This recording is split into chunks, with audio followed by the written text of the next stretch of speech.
Hello and welcome to Rando Rob. Each week on Rando Rob, I'll be showing and discussing one item from my large collection of collections. New shows appear every Monday, and throughout the week, I'll be adding older episodes of Rando Rob that were previously only available to my Patreon subscribers. You can watch episodes of Rando Rob on YouTube at youtube.com/Rob O'Hara. Just look for the Rando Rob playlist. Audio versions of the show are available on my website at podcast.robohara.com or through iTunes. Just search for Rando Rob. Thanks for watching or listening, and I hope you enjoy this vintage episode of Rando Rob. Well, hello! Welcome to another episode of Rando Rob. As you can see on this week's episode, we have changed things up a little bit. There's no more cell phone video. Now we've got this cool place, this retro hangout to hang out in. As you can see, I've had this very expensive neon sign installed. I also had a Starfield installed. A weird virtual reality room that I have in here. I had a very specific idea of what I was going to talk about this week. By the way, I hate this camera angle. It's weird. It's like it makes a trapezoid. I was going to go out in the garage earlier and get the item about 10 minutes ago. I was going to go out there and get the item. And while I was on my way out there, I walked past a shelf and saw something that I have not seen. For some reason, I haven't noticed this item in the past 2 years that I lived in this house. And I don't know that I even opened it in the past 7 years I lived at the last house. And you're looking at it. Right there on your left, that is a CD booklet, a big CD booklet. I mean, it's not huge, but it holds 4 CDs per panel. And I have it right here. I have not opened this in, probably 10 years, I'm guessing. And I just thought, I know a lot of the CDs that are here. I'm sure I forgot some of the CDs, but this was after I had purchased several CDs, but I was running out of wall space. I decided, hey, you know what'd be a good idea? Let's throw away all the boxes and jewel cases and just put all my CDs in this booklet. That's kind of unlike me. I don't like to throw stuff like that away. And obviously, looking through this, I'm sure there'll be some that I regret tossing. There's a lot that I wouldn't care about. So I don't know exactly how many CDs are in here. I'm guessing 50-ish. And if I spend 1 minute talking about each one, that's going to be an hour. And I've already been talking for over 4 minutes. So we're going to get this show on the road. I am literally unzipping this. I will tell you that I dusted it off before I brought it in here, but so we are going to open this up here, and I will try. I'm gonna feel like a school teacher, like I'm going to be holding these little. Boy, that's not a great camera angle. I'm sorry for that. The first page here has the Legend of Carandia. That was one of the what were those called? I guess Legend of Carandia. I was thinking of Shadow or King's Quest and Hero's Quest and all that, but this was a separate one. In the upper right, we have Doom. I guess that's Doom 2. We have Willie Beamish, and we have Battle Chest. So, really quick, Legend of Carandia, I think a lot of these are going to fall into this category. When I was working at Best Buy, we had the return system. So if somebody purchased a piece of software and got it home and it wouldn't run on their computer, Best Buy would let you return it. And this was at a time when people were starting to buy computers that didn't know how computers worked, to be honest, And so people would buy the CD version and come back and say, I don't have a CD-ROM. I didn't know. And they would let them exchange for the disc version, or they would say, my computer doesn't have enough RAM to run this or enough hard drive to install this. And then, okay. So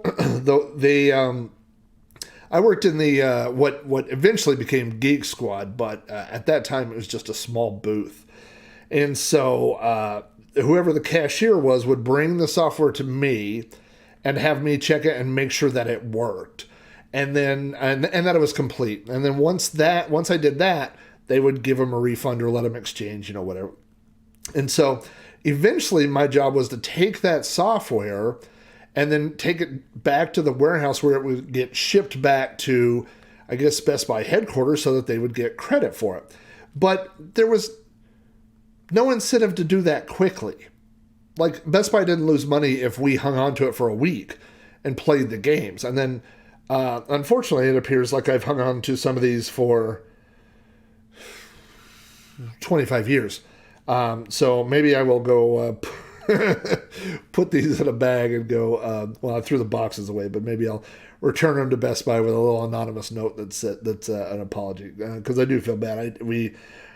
I say we because all of us up in the booth would borrow returned software, and so I don't think I intended to keep these, but these are just some of the ones I had when I quit. Doom 2, I don't remember where. I think I bought that at a thrift store. Willie Beamish, I bought right next to Best Buy, just across the street from us, was a Circuit City, and Circuit City had these huge software bins where they sold software at discount prices, like $10 for CD games. And so I went over there a lot and bought games, which is kind of, I don't know if that's bad when you work at Best Buy and you go across to it wasn't, did I say Circuit City? It was CompUSA. And so I would go over to CompUSA and buy those. And then next is Battle Chess, which is another one that I bought. A lot of these I had already, like, maybe downloaded illegally, like Battle Chess.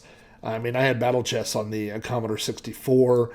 I had it on the PC. I definitely had copies of Battle Chess, but it's probably one of those things that when it got so cheap, I remember CompUSA would blow out these CD games for $10 each that I would just pick them up just because it was cool to have the original CDs in the box. On this next page, on the left-hand panel, we have Seventh Guest, which is a 2 CD game. There's CDs 1 and 2.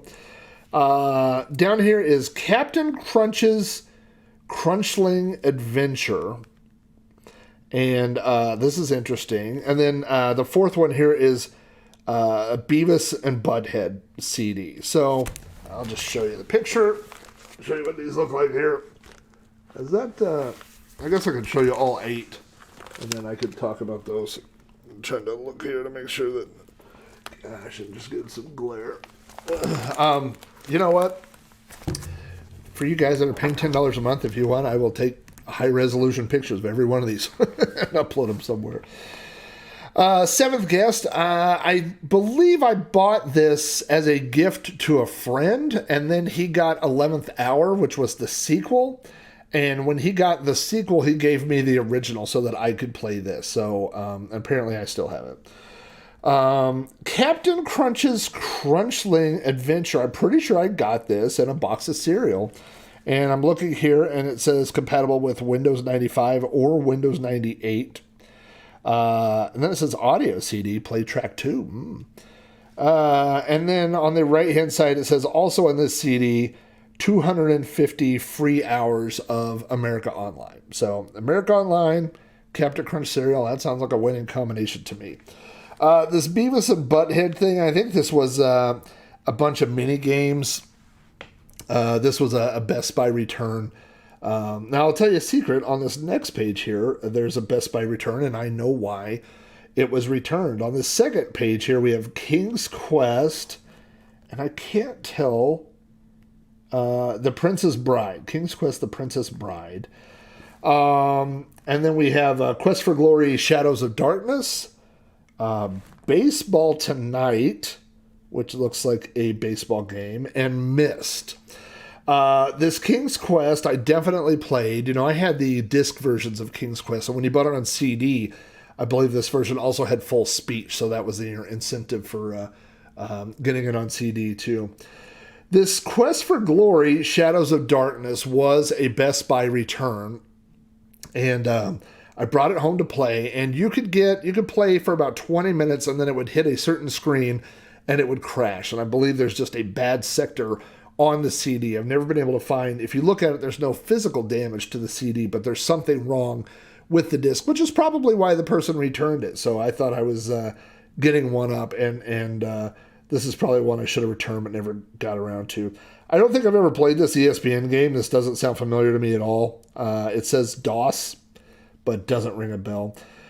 Myst is one that I bought in that bargain bin just because Myst was popular, and I never got into it. I tried to play Myst a little bit. I was just a little bit too much into action and adventure type games, but I need a little bit more structure in my games. It was just too abstract for me, and I couldn't get anywhere in Myst. Looks like this next page, I'm going to go left to right here, is on the left we have Dark Forces, a Star Wars game. We have a CDR, our first CDR. I'm sure there are others in here. Star Wars Rebellion. We have X-Wing. Oh, the X-Wing Collector's CD-ROM, and Star Wars Rebel Assault. On the other side here, we have Interplay's 10-Year Anthology. That's a good CD. Mother Goose from Sierra. And then 2 Dr. Brain games. This looks like, what is this? The Time Warp of Dr. Brain and The Island of Dr. Brain. So, there we have those 8 CDs here. Dark Forces. I don't know. I mean, I do think this is this looks like the full version. We had demo versions of this all over Best Buy. I don't remember where we got them, but it was like the demo, the first level of Dark Forces and the first level of Full Throttle. And I don't know where we got them, but we had stacks of them that we would hand out to people. But this is the full version, which I must have got somewhere. Of course, on some of these, I should show you also. Let me take the disc out. Here's the disc for Dark Forces, but if you look on the upper left here, I saved the manual as well. And so I've got the manual in here as well. So this is probably one that came from a jewel case. Star Wars Rebellion, I don't remember ever playing that. It's funny that the CDRs I don't have any memories of, but I have memories of the originals. X-Wing Collector's CD-ROM. I played X-Wing a little bit, and then I got into TIE Fighter, and I really, really like TIE Fighter. And then I've got lots of Star Wars CDs that I picked up over time. I assume a lot of them are going to be in here. And then Star Wars Rebel Assault, which I don't ever remember playing on the PC. No, I take that back. I had I remember I had this, I had a tower that was a 486 DX4 100, and I would play this on it, but not very often. I really remember playing this on, I think it was PlayStation had Rebel Assault. Now, here's the Interplay 10-Year Anthology. I got this over at, you know what I'm going to do? I have this light that also has a magnifying glass built in. This is when you're really getting old. And let's see what's on here.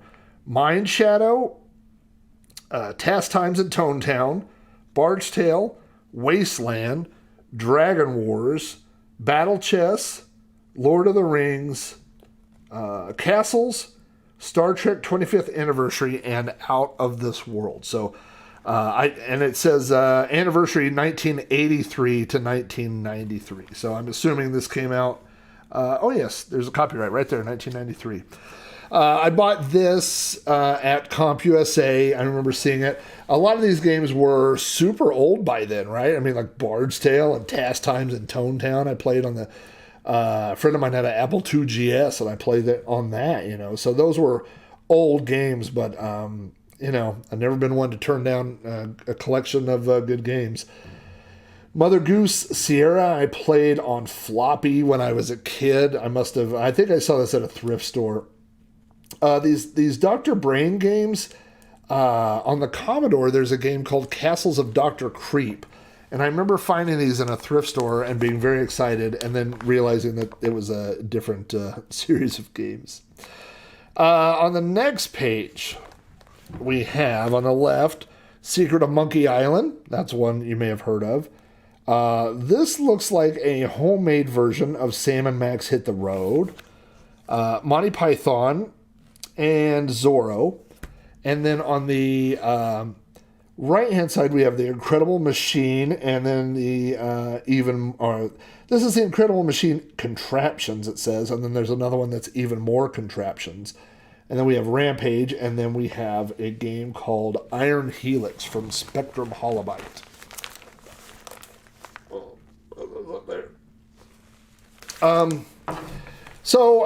Monkey Island, I think, will probably disappoint a lot of people when I say that I don't remember ever playing that. I know that I've played it.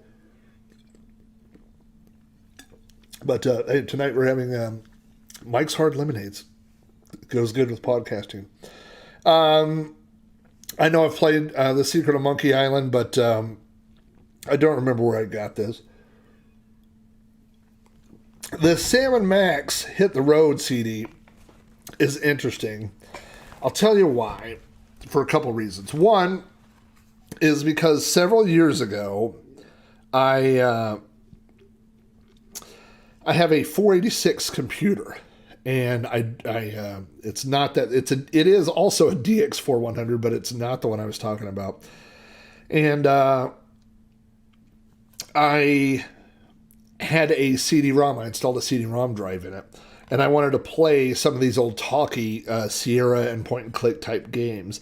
So I burned some CDs. So I'm going to show you this. I'm going to hold this up close just so you can see it. So I bought a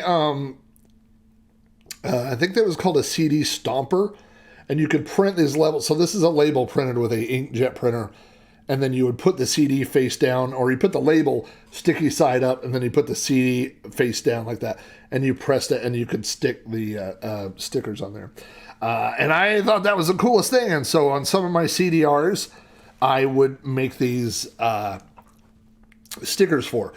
And then later, when I went to try these CD-ROMs, like maybe a few years later, all of them stopped working. And what I found was that the glue on the bottom of these stickers ate through the top layer of the CD-ROM, which is required. It has to be reflective for the laser to be able to hit the bits and come back down. And so basically, every CD that I put those labels on was ruined. And I transferred a lot of my mom's, our family's, VHS tapes to home movies, and then I put stickers on them with pictures of us that said home movies and stuff, and none of them will play anymore. Fortunately, we still have the VHS tapes, and I was able to recopy those over. This Monty Python, the subtitle is A Complete Waste of Time. This was a big collection of mini games and screensavers and stuff like that. And then the Zorro, I don't really remember, to be honest with you. I think this is another one I bought for a friend, and then he gave it back to me at some point. He got rid of his computer or something. We have these two copies of The Incredible Machine. The Incredible Machine was a game from Sierra, if you've never played it, where it was kind of the first game that I remember where you could... you had to solve puzzles, and it would say, like, you have to take a tennis ball from the left and move it to a basket in the right. And it would have different tools you could use. It would have treadmills and gears and motors and things like that. And you would build these little contraptions, and then when you press go, the only thing that happened was gravity. The ball would drop, and then depending on how you had built your machine, you had to move the ball from the left to the right. But every level, I mean, once you got past the very basic levels, had many different solutions, so there wasn't any right or wrong answer. It was just, how did you get that ball from the left hand to the right hand side of the screen using, what was provided. And so these were, I think, more advanced versions of those games. I think these probably are, I don't see anything on here. Let me move this just so I can see the front. I just don't see anything, but I'm guessing that that these are like Windows 95 or Windows 98 type games. The original was DOS.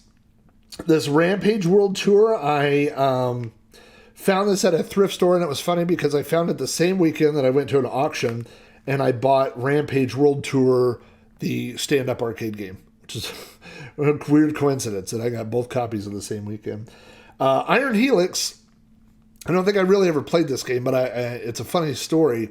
At Best Buy, our HP computers had this thing called a multimedia pack, and it was a stack of CDs that we gave away with computers. And I don't know what that thing is flashing in the background. I've obviously messed up something on my background, but we'll have to figure that out.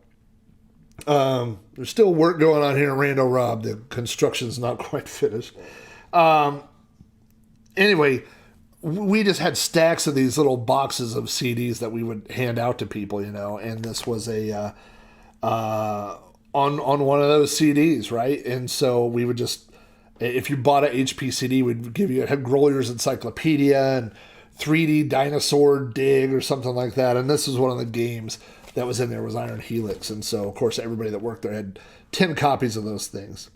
Oh, this is a fun page. Nice. I guess I probably should have read it first because I don't know how legible these are when I hold them up like this. But on the left-hand side here, we have Dragon's Lair 2, and Space Ace. And then on the right, these are 5 AD&D games. We have Stronghold, Fantasy Empires, Dungeon Hack, Dark Sun, and Unlimited Adventures. Well, I want to pull this light back over here and look at these Dragon's Lair. I'm peeking through this. I'm going to show you this. It's a giant, like, halogen light, but it has a magnifying thing built into the top. Dragon's Lair here says PC Incompatibles. ReadySoft presents Dragon's Lair, ages 6+. And I was trying to see if there was a year on this, but it's all ReadySoft. This is a ReadySoft release. And then the second one, Dragon's Lair 2, I can clearly see says 1997 in the little type. And then Space Ace. I don't see a date on this one. So these were being sold in computer stores, and I bought these. We have a computer or a bookstore here called Half Price Books, and it's mostly a bookstore, but they've expanded, and they have CDs, and now they have vinyl albums, and they have a small computer game area of PC games, and mostly it's like the shovelware kind of stuff, like little jewel cases with Bejeweled and 10,000 games, like that kind of stuff. But I ran across these there, and this is where I bought them. And I want to say I paid, again, I think they were $7.99. That price sticks in my head. And so I bought all those. These D&D games, I loved, on the Commodore 64, I loved Heroes of the Lance. There were 2 or 3 different Commodore ones. A Curse of the Azure Bonds I really liked. And so I bought this, and I remember I played Eye of the Beholder on the PC, which I liked. And I remember playing 1 or 2 of these and just not enjoying them that much. So I don't really have any good memories of playing these. This is a page mostly of CDRs.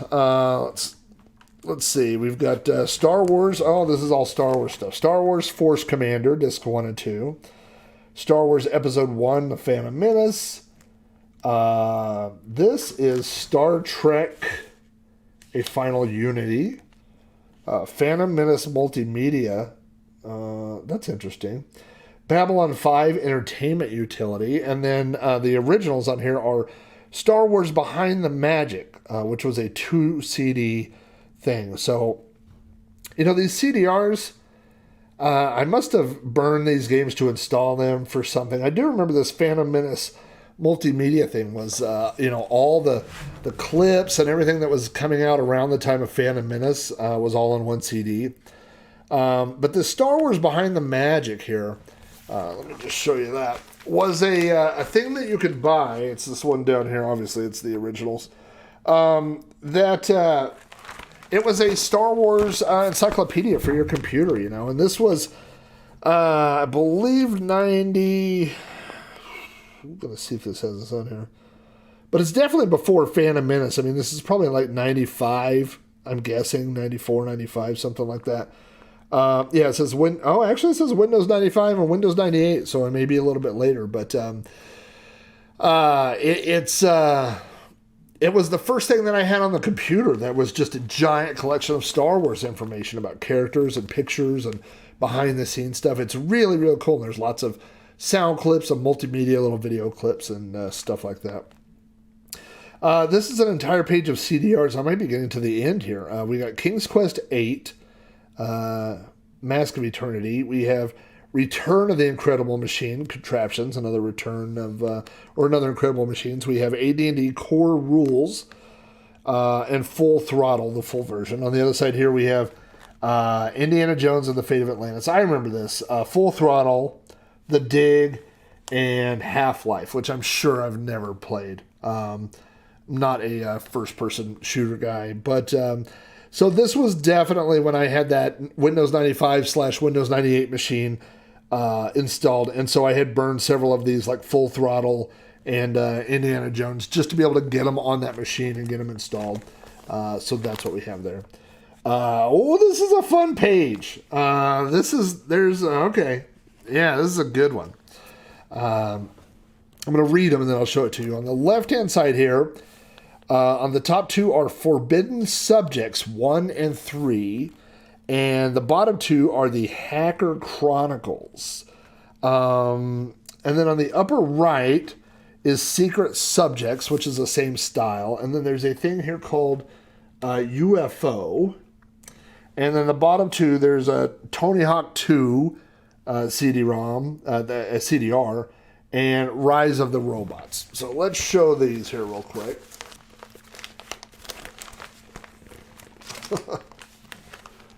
There's got to be an easier way to do this that I don't know of.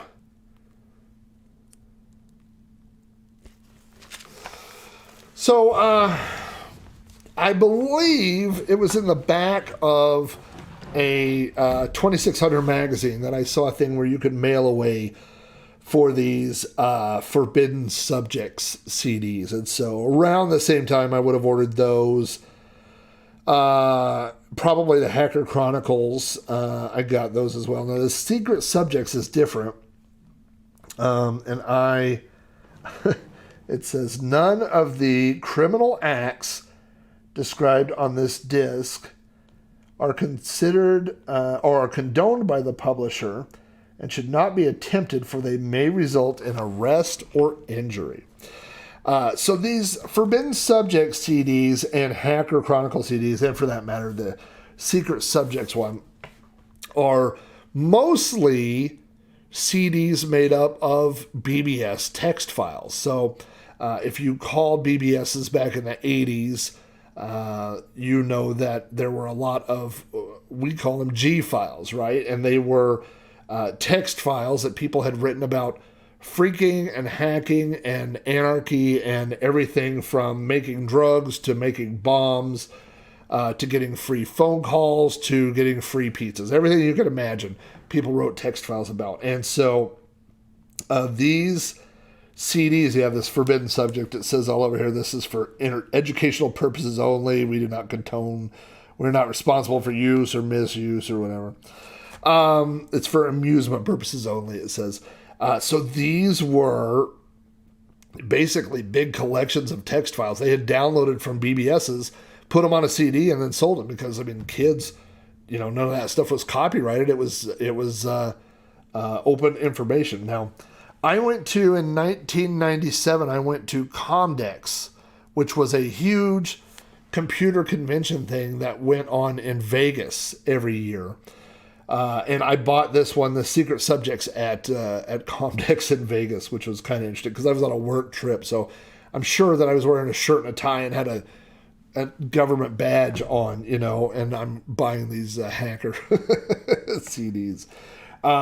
This UFO, I think I paid full price for this. I mean, I think I paid $20 or $30 for this. It was a collection of UFO information, like sightings, and it's almost like the interface, I remember, is real janky, but it's really just access to a database, and it pulls up text files and pictures. So any, classic UFO sighting is documented on this disc, and it was really fun to go through. I'm sure it's super outdated now. It probably wouldn't even run, but I do remember that each little entry had its own subdirectory, and each one had a little text file, and it had the picture. So you could probably just browse the CD and get the info that way. Tony Hawk 2 is one of my top 10 video games of all time. I made a list of my top 10 favorite video games, and it is definitely on that list. And I've bought copies of Tony Hawk 2. I have an original of Tony Hawk 2 10 feet away from me. But I had Tony Hawk 2 for the original PlayStation. I have a PlayStation Mini that I hacked, and I only put one game on it, Tony Hawk 2. I could just play Tony Hawk 2 for hours. I don't know what it was. And like I'm not a huge fan of Tony Hawk 3. And Tony Hawk 1's okay. But Tony Hawk 2, for some reason, the levels, the moves, whatever it was, just clicked with me. And so, obviously, at some point, I've downloaded and burned this. But like I said, I have originals of the PC version, of the PlayStation version. And I'm on the fence about buying this new version. I really think the graphics look good. If you don't know, Tony Hawk 1 and 2 have just been re-released for modern consoles. And I do have a PlayStation 4. But I'm just not sure if I want to spend $40 for a game that I have 20 copies of. Rise of the Robots was a fighting game that used ray-traced robots. And it wasn't a very good fighting game, but it looked really good. Okay, on this last page, there's only 2 discs. One is Missile Command, and the other one is Mortal Kombat 2 DOS CD-ROM. So, let's take a look here. Here's the last 2. Missile Command, I don't have any attachment to that. That's a one that I found at a thrift store. Anytime I would find something like that, like a big box game, I would buy it. And so I had the boxes all on a shelf. And I have the boxes to a lot of these, some of them, still in storage that I may put up on a shelf. I just had someone point out to me that there's an awful lot of white space on that wall behind me. And so I may be putting up some shelves there and put some stuff on display. This seems to have unzipped much easier than it zips. Yeah, so I know that's where the Missile Command came from. And the Mortal Kombat 2, I know that I have a boxed copy, and I still had a box of it. The box was kind of crushed. That's another game that, I'm sure I pirated. I'm sure I have a copy of it many years ago. It's always cool to pick up an original now, and have it. So that's where that came from. So anyway, that was a long episode of Rando Rob. That's more than one item. I probably should have counted here. You may have already counted, but let's see. Each one of these pages has 8. So we got 1, 2, 3, 4, 5, 6, 7, 8. And on the last one, we're missing 2. So wouldn't it be cool if it had been 64? I should find 2 more and make it be 64, but I guess there are 62 discs in there. So, if you know me, I'm just thinking about things to talk about here.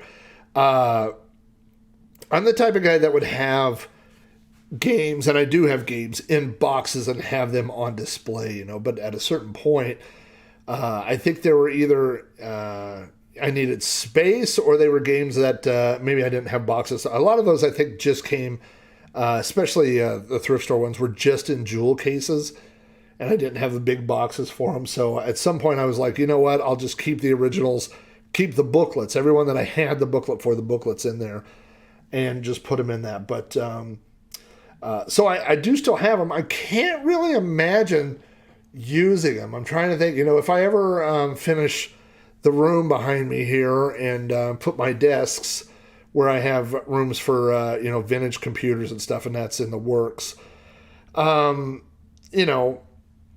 Maybe I would use some of those CDs and stuff again, but it's just hard to imagine in a world where it's so easy to throw an ISO on a USB stick. I mean, maybe not for, a PlayStation or something. And truth be told, that even that DOS machine, when I say DOS machine, it's a Windows 98 machine, so it can boot into DOS, but in Windows 98, it supports networking, so I could always copy files over or install something across a network. So I don't know. It's hard to imagine using some of those CDs again, but the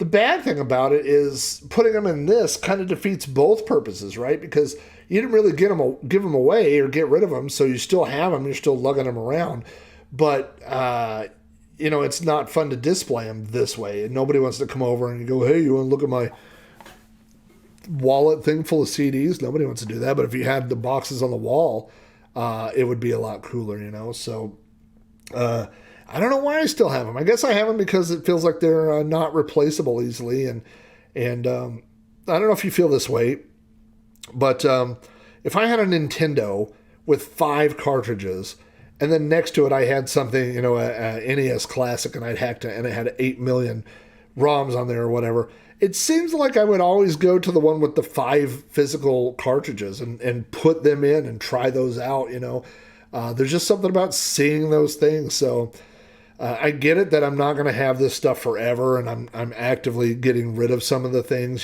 So I don't know. It's a tough. It's kind of a tough predicament. Do you keep it forever and hang on to it and hope somebody does something cool with it when you die? I don't know. Or do you put them in a booklet, or do you get rid of it? I don't know. It's tough to say. So right now, these are in a booklet.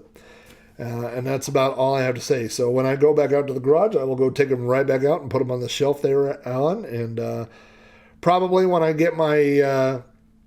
Susan, my wife, calls this our forever home. She says we're never moving. So my goal is to, finish putting my desks up in the background, get whatever vintage computers out that I have or whatever I want, get stuff set up, and then that be the end of it, So maybe I'll use these CDs one last time. We'll see. So anyway, thank you for tuning in to another episode of Rando Rob. Thank you to all my Patreon supporters.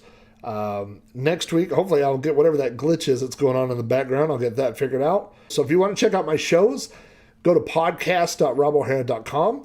And you can see all my podcasts on there. If you want to see what's going on in the rest of my life, go check out robohara.com. And there's always information there. So that's it. Thanks for tuning in, and I will talk to you guys next week.